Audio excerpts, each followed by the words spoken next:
एक गांव में एक जमींदार था। उसके कई नौकरों में जग्गू भी था। गांव से लगी बस्ती में बाकी मजदूरों के साथ जग्गू भी अपने 5 लड़कों के साथ रहता था। जग्गू की पत्नी बहुत पहले गुजर गई थी।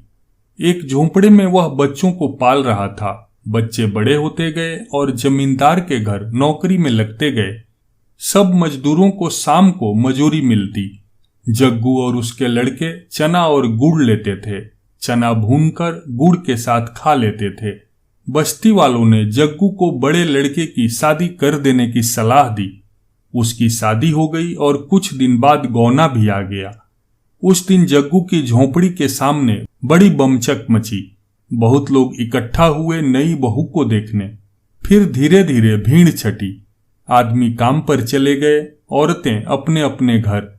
जाते जाते एक बुढ़िया बहू से कहती गई, पास ही घर है, किसी चीज की जरूरत हो तो संकोच मत करना, आ जाना लेने। सबके जाने के बाद बहू ने घूंघट उठाकर अपनी ससुराल को देखा तो उसका कलेजा मुंह को आ गया। जर्जर सी झोंपड़ी, खूंटी पर टंगी कुछ पोटलियां और झोंपड़ी के बाहर बने 6 चूल्हे। जग्गू और उसके सभी बच्चे अलग अलग चना भूनते थे। बहू का मन हुआ कि उठे और सरपट अपने गांव भाग चले, पर अचानक उसे सोचकर धक्का लगा, वहां कौन से नूर गड़े हैं। माँ है नहीं, भाई भौजाई के राज में नौकरानी जैसी जिंदगी ही तो गुजारनी होगी। यह सोचते हुए वह बुक्का फाड़ रोने लगी। रोते रोते थक कर शांत हुई। मन में कुछ सोचा, पड़ोसन के घर जाकर पूछा, अम्मा एक झाड़ू मिलेगा? बुढ़िया अम्मा ने झाड़ू, गोबर और मिट्टी दी। साथ में अपनी पोती को भेज दिया। वापस आकर बहू ने एक चूल्हा छोड़ बाकी फोड़ दिए। सफाई कर गोबर मिट्टी से झोंपड़ी और द्वार लिपा। फिर उसने सभी पोटलियों के चने एक साथ किए और अम्मा के घर जाकर चना पीसा। अम्मा ने उसे साग और चटनी भी दी। वापस आकर बहू ने चने के आटे की रोटियां बनाई और इंतजार करने लगी। जग्गू और उसके लड़के जब लौटे तो एक ही चूल्हा देख भड़क गए। चिल्लाने लगे कि इसने तो आते ही सत्यानाश कर दिया, अपने आदमी का छोड़ बाकी सबका चूल्हा फोड़ दिया। झगड़े की आवाज सुन बहू झोंपड़ी से निकली। बोली, आप लोग हाथ मुंह धोकर बैठिए, मैं खाना निकालती हूं। सब अचकचा गए, हाथ मुंह धोकर बैठे। बहू ने पत्तल पर खाना परोसा, रोटी साग चटनी। मुद्दत बाद उन्हें ऐसा खाना मिला था। खाकर अपनी अपनी कथरी ले वे सोने चले गए। सुबह काम पर जाते समय बहू ने उन्हें एक एक रोटी और गुड़ दिया।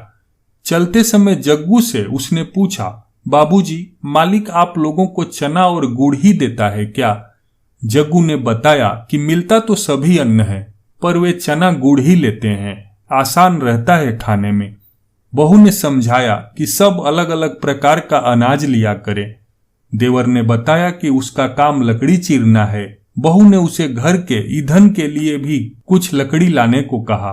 बहू सबकी मजदूरी के अनाज से एक एक मुट्ठी अन्न अलग रखती। उससे बनिए की दुकान से बाकी जरूरत की चीजें लाती। जग्गू की गृहस्थी धड़ल्ले से चल पड़ी। एक दिन सभी भाइयों और बाप ने तालाब की मिट्टी से झोंपड़ी के आगे बाड़ बनाया। बहू के गुण गांव में चर्चित होने लगे। जमींदार तक यह बात पहुंची। वह कभी कभी बस्ती में आया करता था। आज वह जग्गू के घर उसकी बहू को आशीर्वाद देने आया। बहू ने पैर छू प्रणाम किया तो जमींदार ने उसे एक हार दिया। हार माथे से लगा। बहू ने कहा कि मालिक, यह हमारे किस काम आएगा? इससे अच्छा होता कि मालिक हमें 4 लाठी जमीन दिए होते झोपड़ी के दाएं बाएं, तो एक कोठरी बन जाती। बहू की चतुराई पर जमींदार हंस पड़ा और बोला, ठीक है, जमीन तो जग्गू को मिलेगी ही, यह हार तो तुम्हारा हुआ।